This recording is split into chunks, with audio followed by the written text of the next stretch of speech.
Hello my dear student, doctors and engineers.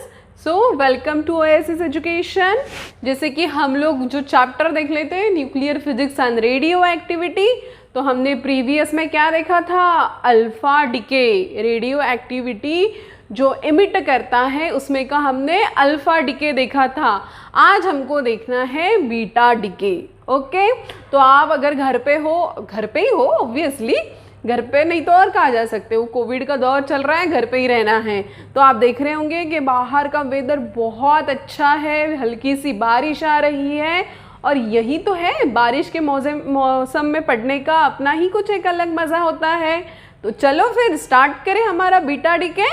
चलो copy pen निकालो और शुरू हो जाओ। चलो, तो हमने इसके प्रीवियस में देखा था बीटा डिके, अल्फा डिके, और आज हमको देखना है बीटा डिके। तो स्टूडेंट बेसिकली बीटा डिके जो है वो 3 टाइप के होते हैं, लेकिन फर्स्टली हम उसको 2 ही टाइप बोलेंगे, थर्ड टाइप जो है वो तो ऑटोमेटिकली आ जाता है। ठीक है, तो एक होता है बीटा माइनस डिके और दूसरा होता है बीटा प्लस डिके। ओके, तो फिर हम पहले कौन सा देखेंगे? हम देखेंगे पहले बीटा माइनस डिके। क्या होता है भाई ये चीज? कोई नई चीज मैडम ने लाई है। चलो ठीक है। अब student beta minus decay, it is the emission of electron. इसमें क्या होता है? इसमें होता है इलेक्ट्रॉन का इमिशन। ठीक है, तो इलेक्ट्रॉन, ठीक है, कैसा चार्ज है? माइनस, और मास नंबर 0। क्या इमिट करता है? इमिट करता है इलेक्ट्रॉन। ओके ठीक है, तो चलो फिर स्टार्ट करते हैं। इसके पहले में अल्फा ने क्या इमिट किया था? हीलियम 424। ठीक है, अब यहाँ पे क्या हो रहा है? यहाँ पे हो रहा है इलेक्ट्रॉन का इमिशन। अब स्टूडेंट बीटा पार्टिकल में क्या होता है? बीटा पार्टिकल में जो न्यूट्रॉन है वो कन्वर्ट हो जाते हैं प्रोटॉन में। ठीक है, तो बेसिक हम पहले देखते हैं। न्यूट्रॉन का कन्वर्जन हो जाता है प्रोटॉन में, और ये जो प्रोसेस चलती है conversion of neutron to proton, it is in the nucleus. ये जो प्रोसेस चल रही है ये न्यूक्लियस के अंदर ही चलती है। ठीक है, तो चलो फिर देखते हैं कि किस तरीके से इसका एमिशन होता है। तो हमको पता है हम एलिमेंट को इस तरीके से लिखते हैं, here is Z, here is A। ठीक है, अब इसमें इमिट क्या हो रहा है? इलेक्ट्रॉन। तो हम क्या लिखेंगे? इलेक्ट्रॉन कैसा है? -1 और यहाँ पे एक्चुअली न्यूट्रॉन प्रोटॉन में कन्वर्ट हो रहा है, तो यहाँ पे x हमने लिख लिया। x क्या है? कोई भी एक एलिमेंट है जो क्या है, जिसका एटॉमिक नंबर Z है और मास नंबर A है। ओके, चीज आपको समझ में आ गई है। ये क्या इमिट कर रहा है? इलेक्ट्रॉन इमिट कर रहा है, जो कैसा है? -1 जिसका Z है और 0 जिसका A है। अब जब ये E इमिट करेगा तो हमारे पास एक नया एलिमेंट आ जाएगा। अब हमको मैडम ने बताया था कि दोनों चीज बैलेंस होनी चाहिए। यहाँ पे क्या दिख रहा है आपको? Z, और यहाँ पे आपको क्या दिख रहा है? A दिख रहा है। यहाँ से हमने क्या निकाला? यहाँ से हमने निकाला -1। क्या निकाला? -1, और यहाँ पे क्या है? 0। मतलब यहाँ A है, यहाँ 0 है, तो यहाँ क्या आ जाएगा? A आ जाएगा ना स्टूडेंट। और यहाँ पे Z है, यहाँ पे -1 है, बैलेंस नहीं है। हमको इसको क्या करना है? हमको इसको बैलेंस करना है। यहाँ इस साइड में Z है तो हमको इस साइड में भी Z ही लाना है। जैसे हमने यहाँ पे A था तो यहाँ पे A लाया, 0 + A। ठीक है, तो यहाँ पे हमको Z लाना है। अब इसको किस तरीके से बैलेंस करेंगे? हमको इसको बैलेंस करने के लिए Z+1 लिखना पड़ेगा। कैसा लिखना पड़ेगा? Z+1। देखो Z+1 -1 +1 get cancel, remaining is Z। मतलब इस side is equals to this side, हो गया हमारा मोटो सॉल्व। ठीक है, अब जब इस तरीके की रिएक्शन होती है, ये क्या था, ये था हमारा पेरेंट न्यूक्लियर, ये क्या है हमारा बीटा पार्टिकल, है ना, बीटा पार्टिकल ही तो इलेक्ट्रॉन इमिशन करता है। ये क्या है हमारा डॉटर न्यूक्लियर। अब ये क्या निकालता है, जब X में से हम बीटा पार्टिकल इमिट्स करते हैं तो हमको नया Y मिलता है, तब ये एक और तरीके का एटम निकालता है जिसको कहा जाता है एंटीनो न्यूट्रिनो, एंटी न्यूट्रिनो ये कहा जाता है। प्लस हिट तो हमेशा निकलने ही वाली है, हिट तो अल्फा पार्टिकल में भी निकली थी, लेकिन यहाँ पे कुछ तो भी नया तरीके का हमको दिख रहा है जिसको V और ऊपर में एक लाइन खींची गई है और जिसको कहा जाता है एंटीनाई न्यूट्रिनो, एंटीनाई न्यूट्रिनो, ये इसका मीनिंग है। ओके, अब हमको बेसिकली पढ़ना है कि ये चीज़ क्या है, ये जो निकल रहा है ये है क्या, वो हमको बेसिकली देखना है। उसके पहले हम एक एग्जाम्पल ले लेते हैं। ठीक है, हम एग्जाम्पल लेते हैं इसको समझने के लिए कार्बन का, लेकिन हम कार्बन कौन सा वाला लेंगे, हम कार्बन लेंगे रेडियो एक्टिविटी वाला। ठीक है, कार्बन का जो चार्ज होता, कार्बन का जिसको हम लिखते हैं उसको कैसा होता है, वो 612, राइट, दैट इज 6 और 12, लेकिन हमको रेडियो एक्टिविटी वाला चाहिए तो उसको कैसे लिखा जाता है, 6 और 14। ठीक है, अब इसको हमको लिखना है, ये क्या बन जाता है बाद में, नाइट्रोजन बन जाता है। ठीक है, अब इसमें से हमने क्या किया, इलेक्ट्रॉन का इमिशन किया, इलेक्ट्रॉन का इमिशन किया तो यहाँ पे हमको मिलता है नाइट्रोजन। यहाँ पे 14 एज इट इज रहेगा और Z+1 हो जाएगा, 6+1 दैट इज 7 और 7 - 1 इट इज 6, 4 + 0 14 हो गई बैलेंस इक्वेशन। देन ये क्या निकालता है, एंटी न्यूट्रिनो प्लस हमारा Q, तो वो हमेशा निकालेगा ही। तो इस तरीके से हमको इस इक्वेशन को सॉल्व करना है। ठीक है, अब हम आगे देखते हैं कि आगे क्या प्रोसीजर हो रही है। ठीक है, ये क्या था हमारा कार्बन और ये क्या है हमारा नाइट्रोजन निकलता है। ठीक है, तो बीटा डीके में बेसिकली होता क्या, सॉरी बीटा माइनस डीके में बेसिकली क्या होता है कि neutron is converted into proton. ठीक है, चलो देखते हैं। तो बीटा डीके में बेसिकली होता क्या है, सॉरी बीटा माइनस डीके में क्या होता है कि न्यूट्रॉन कन्वर्टेड इनटू प्रोटॉन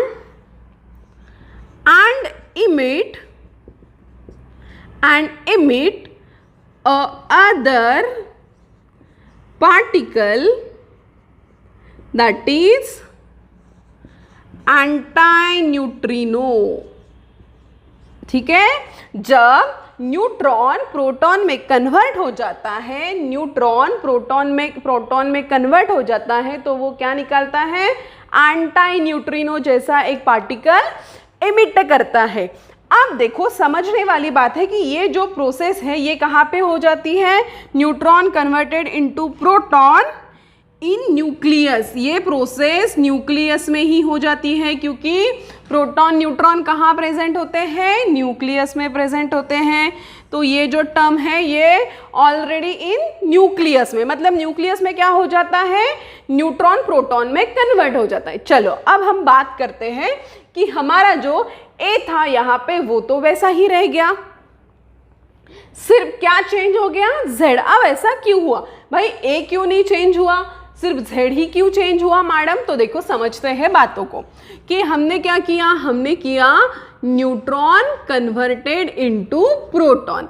मानो हमारे पास कोई X है, यहाँ पे Z है और यहाँ पे A है, तो ये A क्या होता है, N+P होता है।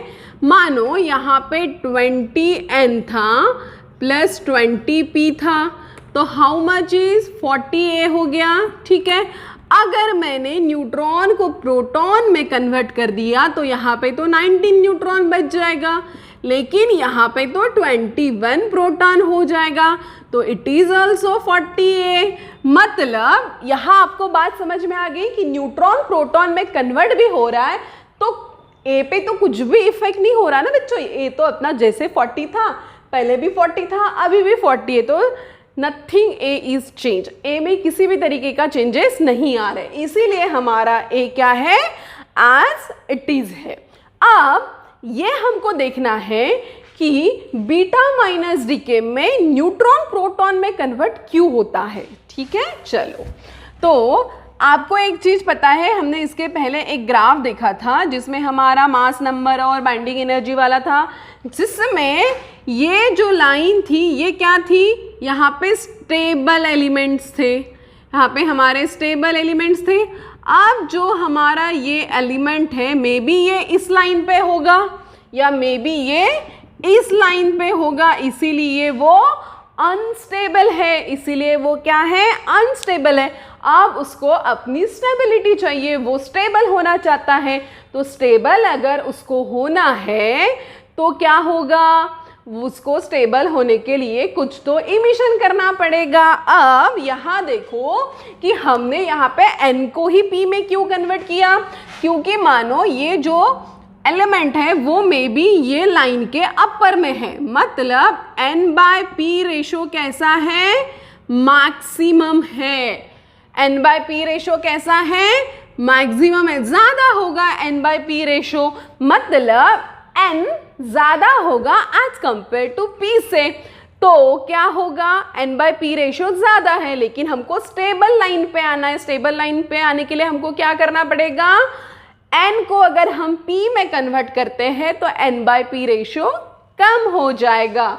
यहाँ पे क्या था, n/p हमारा ज्यादा है। ठीक है, तो हमको क्या करना है, n/p को कम करना है।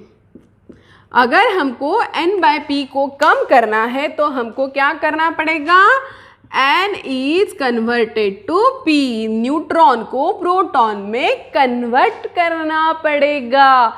इसीलिए बीटा माइनस डीके में न्यूट्रॉन प्रोटॉन में कन्वर्ट हो जाते हैं और उससे a पे किसी भी तरीके का कोई भी फर्क नहीं गिरता।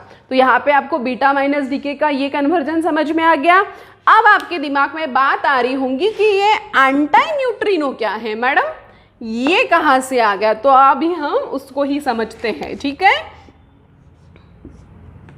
इसी को हम समझते हैं कि ये कौन सी चीज है, कहाँ से आ गई।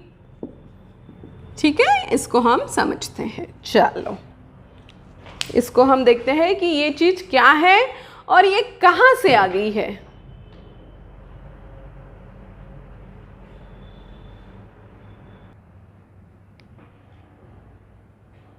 हाँ तो स्टूडेंट, यहाँ देखो हम बात कर रहे हैं एंटी न्यूट्रिनो की। अब ये क्या चीज है, ठीक है। चलो, तो हमने क्या किया था, हमारे पास x था जिसका z और a जो किसमें कन्वर्ट हो गया, एनर्जी को इलेक्ट्रॉन को रिलीज करते हुए, जिसका कन्वर्जन हो गया y में। तो यहाँ पे z+1 आ गया और यहाँ पे a आ गया। अभी हम सिर्फ q को निकालते हैं, v की बात नहीं करते। ठीक है, चलो लिख लेते हैं, कोई दिक्कत तो नहीं है, लिख भी लेंगे। तो अब हमको देखना है कि ये आया कहाँ से।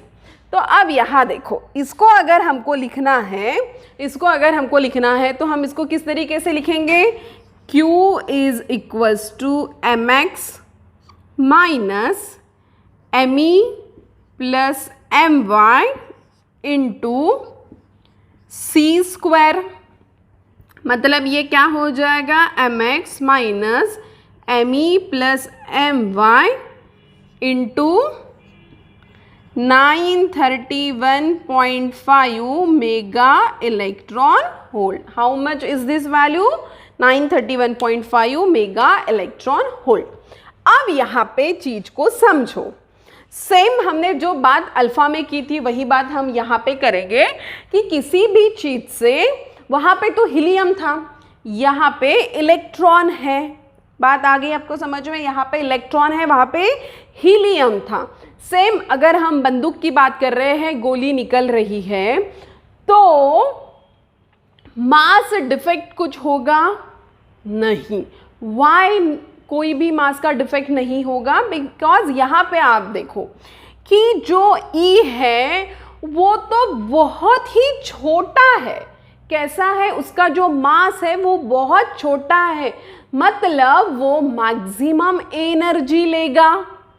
Y पे तो कोई भी इफेक्ट नहीं गिरने वाला है, Y तो बहुत बड़ा है, तो वो उसके पास एनर्जी का कोई भी इफेक्ट नहीं होने वाला। मानो कि 0.01 में कुछ इफेक्ट गिरेगा, लेकिन यहाँ पे जब हम E की बात कर रहे हैं तो E जो है, E के पास क्या है? बहुत छोटा मास है, तो वो क्या करेगा? ज़्यादा एनर्जी कैप्चर करेगा। मास बहुत छोटा है तो वो क्या करेगा? ज़्यादा एनर्जी कैप्चर करेगा, मतलब ज़्यादा काइनेटिक एनर्जी कैप्चर करेगा।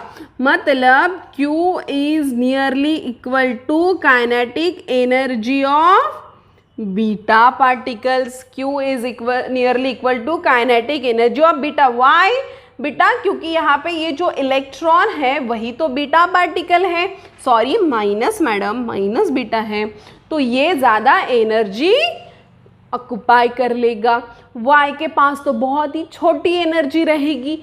अब बात को समझो कि इसके पास जब ज़्यादा एनर्जी रहेगी, लेकिन एक्सपेरिमेंटली ऐसा कहा गया है कि बी कांस्टेंट एनर्जी नहीं लेता, बी की एनर्जी वारी होती जाती है। मतलब जो वैल्यू Q की आएंगी पूरी की पूरी वैल्यू B की आनी चाहिए, क्योंकि Q is nearly equal to beta. Okay, बात आपको समझ में आ गई? तो Q की जितनी भी वैल्यूज आएंगी उतनी सेम वैल्यूज बीटा की रहनी चाहिए, लेकिन ऐसा नहीं हो रहा है, ऐसा नहीं हो रहा है।